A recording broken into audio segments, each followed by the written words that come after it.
Hello, welcome or welcome back to the YarnNYarns YouTube channel. My name is Angela and all the places you can find me should be linked in the description box below this video.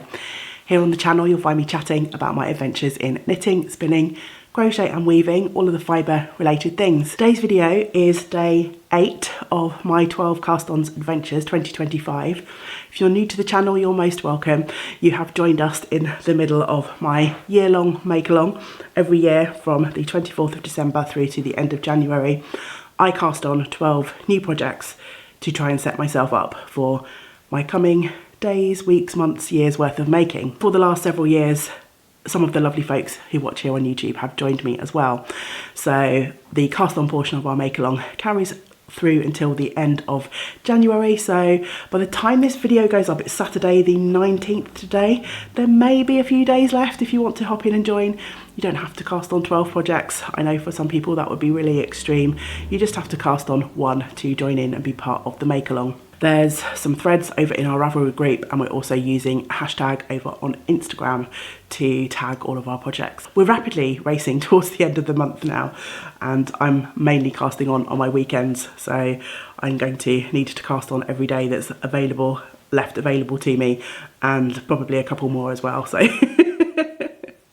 where has this month gone? I'm not sure. It's Saturday today, so I have hopefully a nice relaxing day and plenty of time to cast on today's project. As often happens with the cast-ons, I set myself a list and there's usually more than 12 and I sort of settle on the first few, and then when it comes down to the last few, crunch time, I keep going backwards and forwards as to what I want to cast on. I think I've been very cognizant of the fact that particularly last year we had lots of family stuff going on and I didn't really finish many of my projects, and so the sensible part of my brain was trying to tell myself to cast on some smaller projects because I love knitting sweaters, but sweaters take me a long time. But my heart just wants to work on sweaters. So I'm overriding the sensible part of my brain and I'm going to cast on some more garment projects because why not? I am very okay with the fact that some of these projects will probably take years to finish because I just don't have the time to knit on 12 sweaters at once. But one of the drivers behind me starting the 12 cast-ons in the first place was to use some yarns and patterns that have been in my stash for a while, things that I've wanted to make but just haven't found the time to do so. And then once they're on the needles, if they hibernate for ages and don't get any extra love, then again, that's fine with me. So that's my justification for casting on more sweaters. And I'm sticking to it. Not that I need to justify myself, it's just for fun.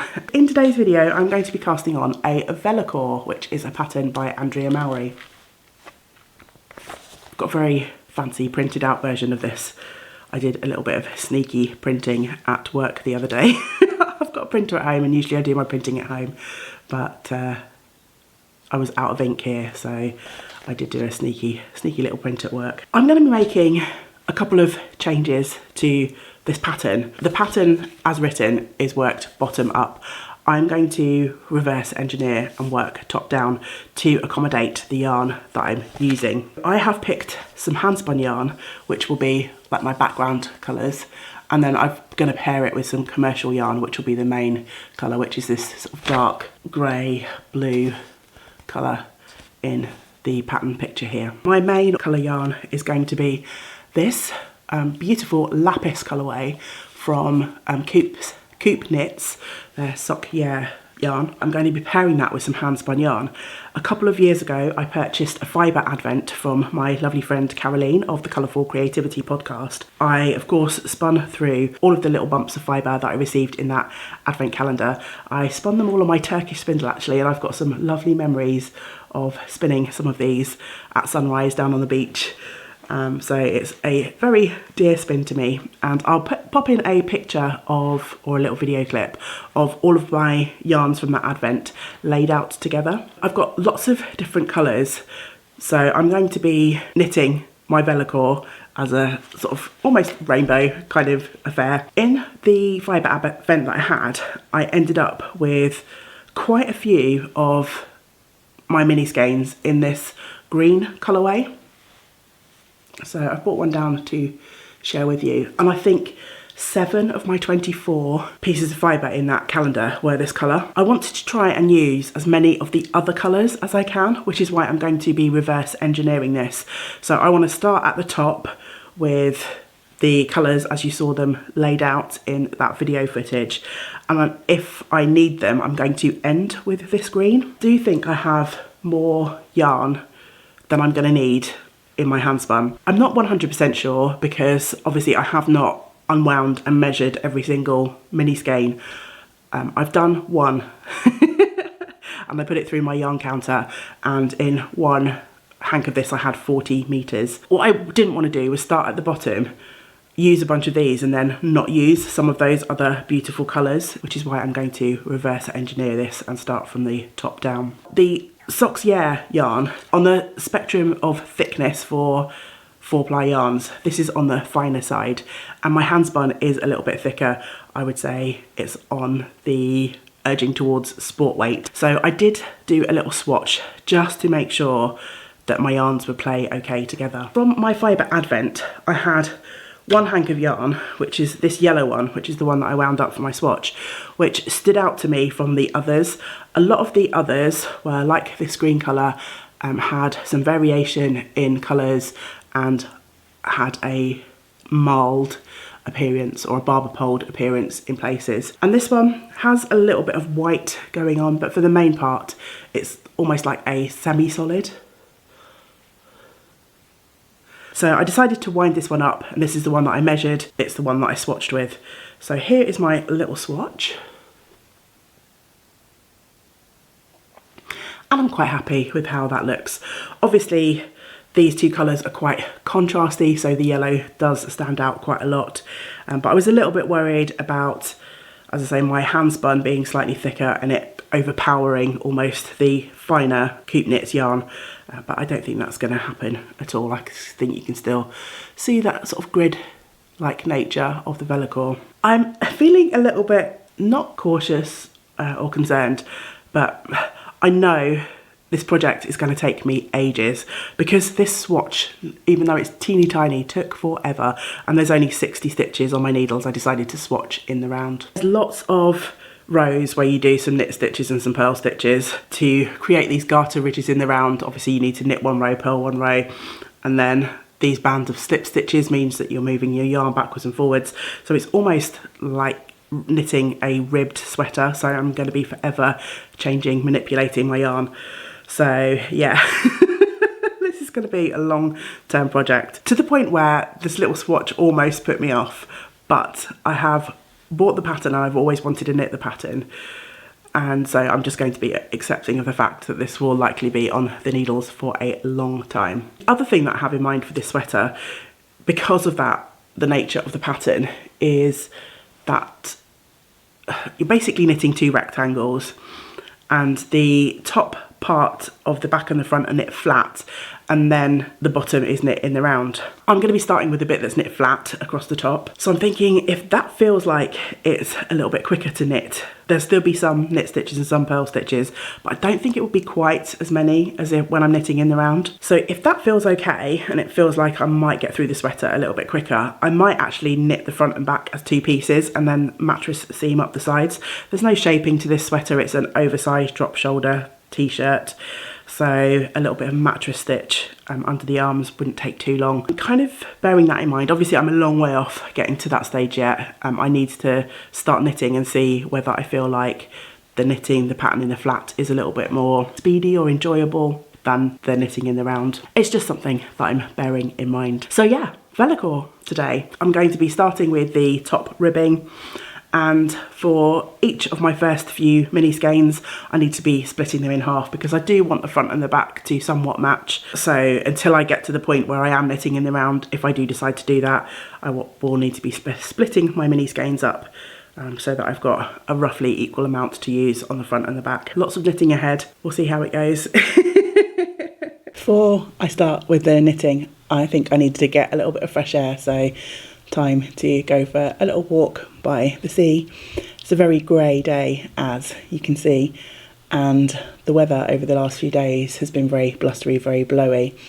The sea is so full of debris, it's unbelievable. Sometimes it's just so calm and clear, but yeah, the gulls don't seem to mind though. This one's happily bobbing along regardless of the hazards. The no fishing signs on the pier always make me chuckle because there's quite often people fishing down the bottom, but actually they are allowed to fish from the bottom of the pier. It's just the long walkway part that they're not allowed to fish from. Anyway, back home and time to finally cast on this project.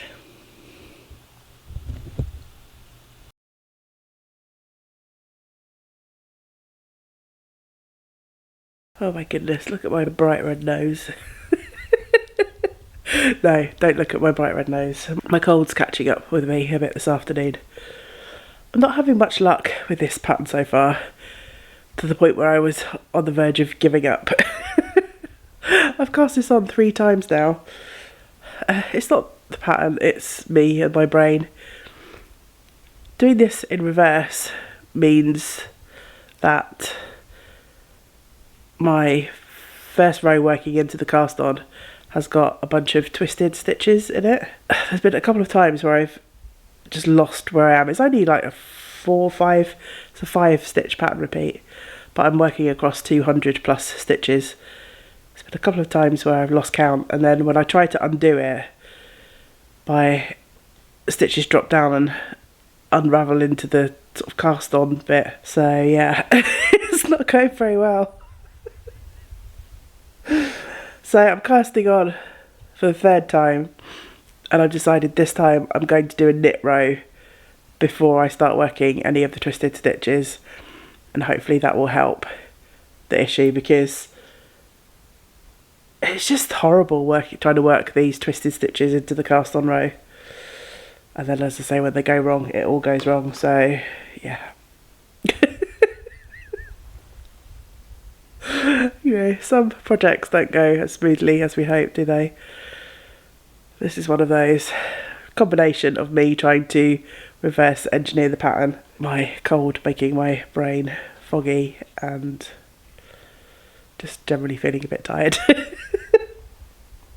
3rd time lucky, maybe. We'll see.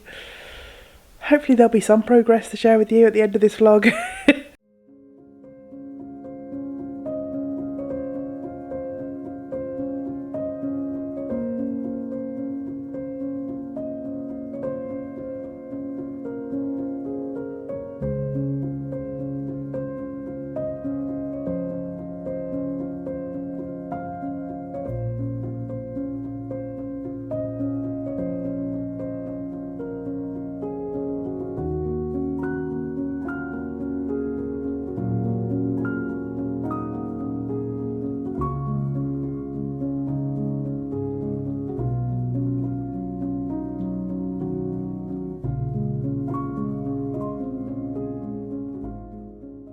I had a little bit of a bumpy ride on my first day of working on the Vellichor.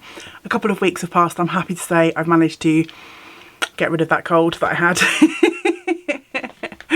Before I do share with you what progress I did make, of course it's time to catch you up with some of the wonderful cast-ons that have been happening in our lovely community. There have been so many cast-ons this year, makes my little heart so happy. Skylar has started a Gaia pullover and a poet's cardigan. Arwin has started a sweater and some socks.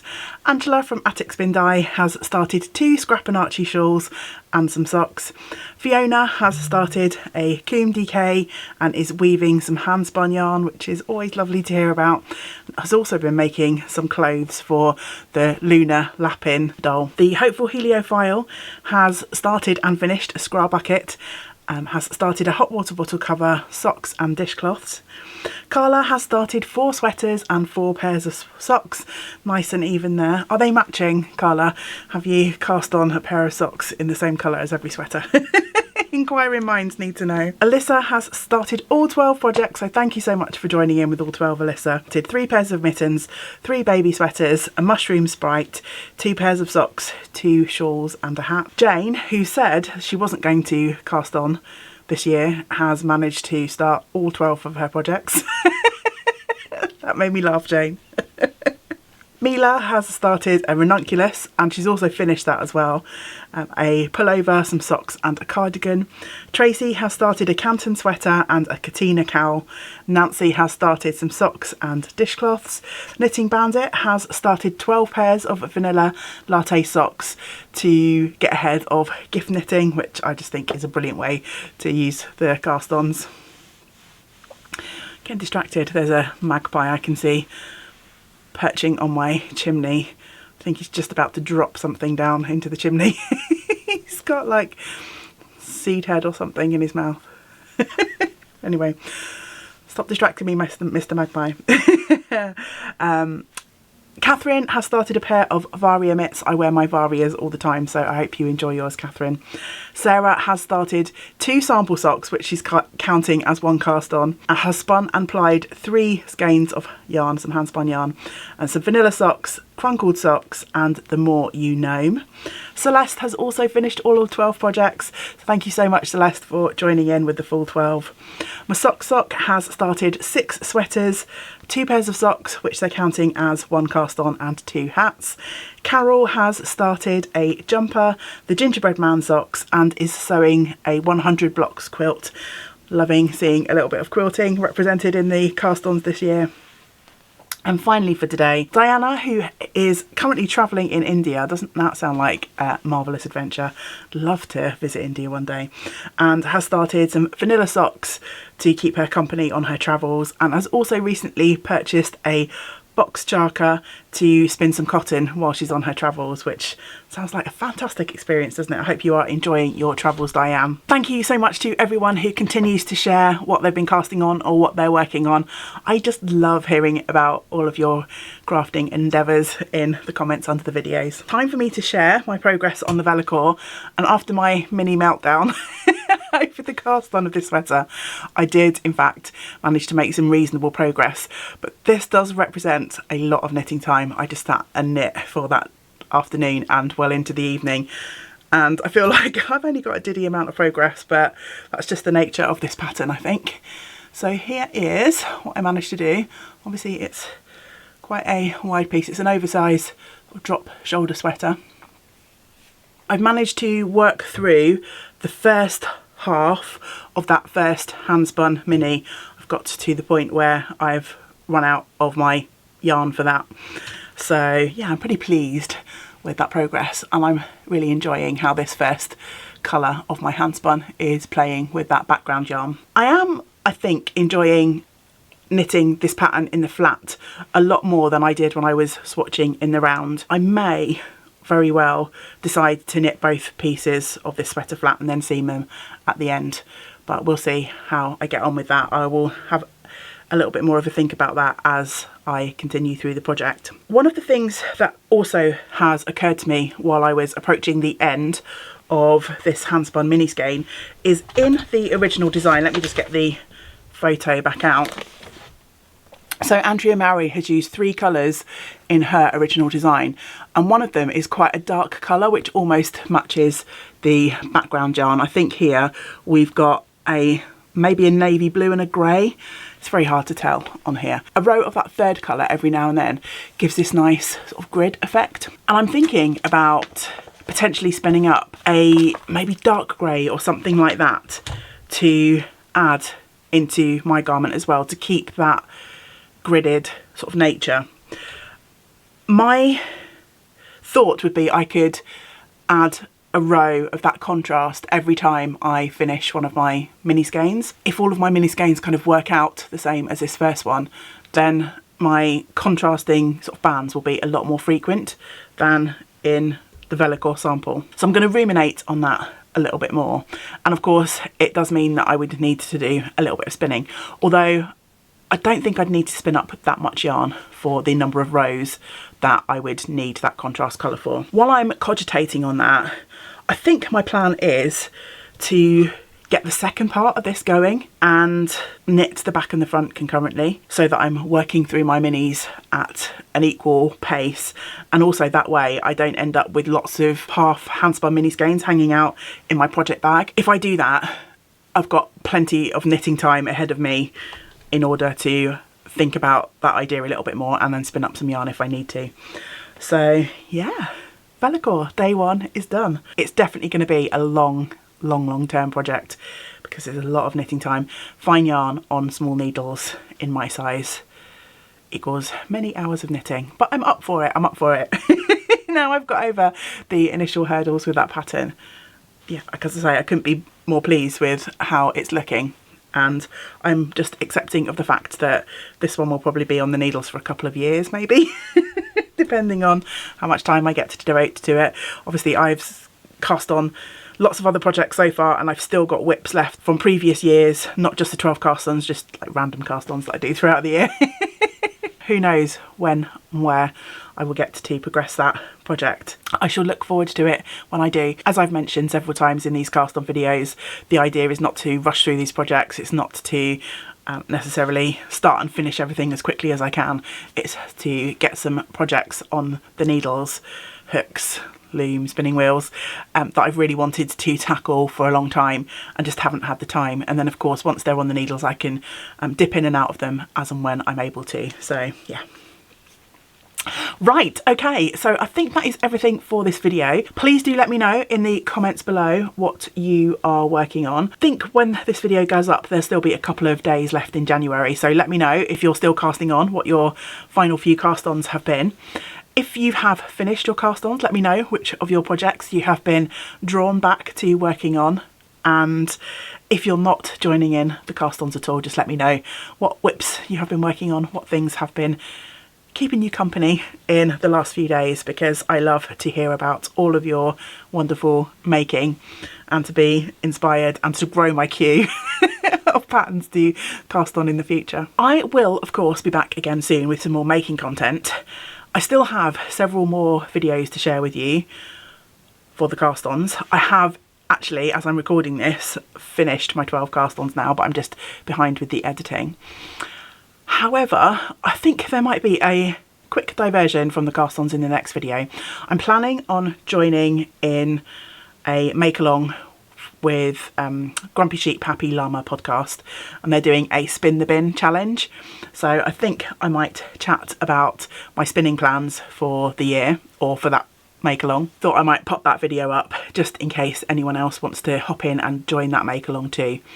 So that will probably be the next video, and then we'll go back to the cast-ons. I hope to see you for the next video, whatever it turns out to be. But until we do get to spend time together again, I hope you get to do some other things that you enjoy. Great big woolly hugs to you all. Bye for now. Bye.